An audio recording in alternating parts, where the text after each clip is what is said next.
gagal ya? Aku lagi mau butuh temen ngobrol.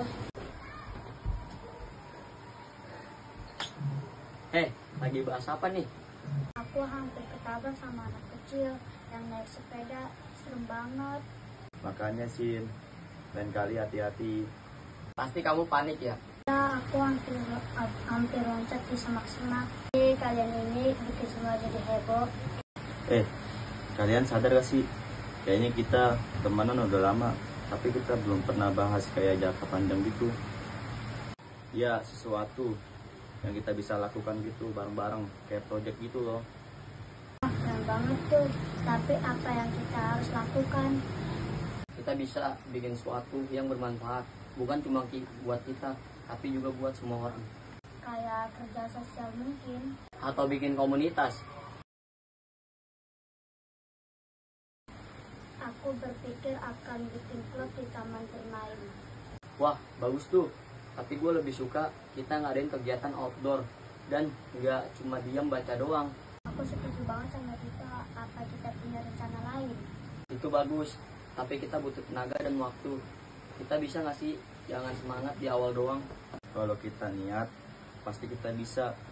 Tapi Raka ada benarnya juga. Gimana kalau kita mulai dari hal kecil dulu? Oke, kita sepakat mulai dari mana dulu? Klub baca dulu. Setuju, kita lihat dulu antusiasmenya. Kalau kita berhasil, kita bisa kembangin. Kalau begitu, kita harus janji. Apapun yang terjadi, kita harus komitmen.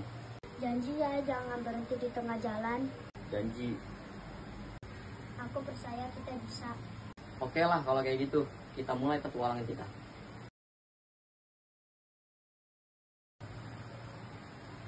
Kok sepi banget ya yang teriak?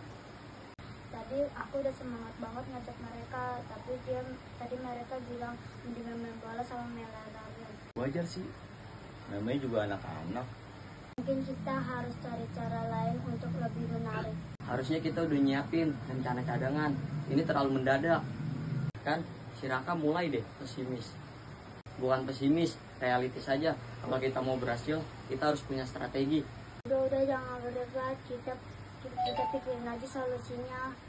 Oke, jadi menurut lo kita harus gimana Raka? Kita buat ini jadi menarik, bukan cuma baca buku, tapi diskusi kecil. Itu ide bagus. Misalnya kita bisa membaca buku di taman bermain. Bisa juga cerita sambil interaktif, jadi anak-anak ikut pertualangan dalam buku. Wah, seru banget. Aku jadi penceritaan aja dah. Udah, kita coba aja. Tapi kalau kita gagal, kita cari ide lain. Setuju, kita evaluasi minggu depan.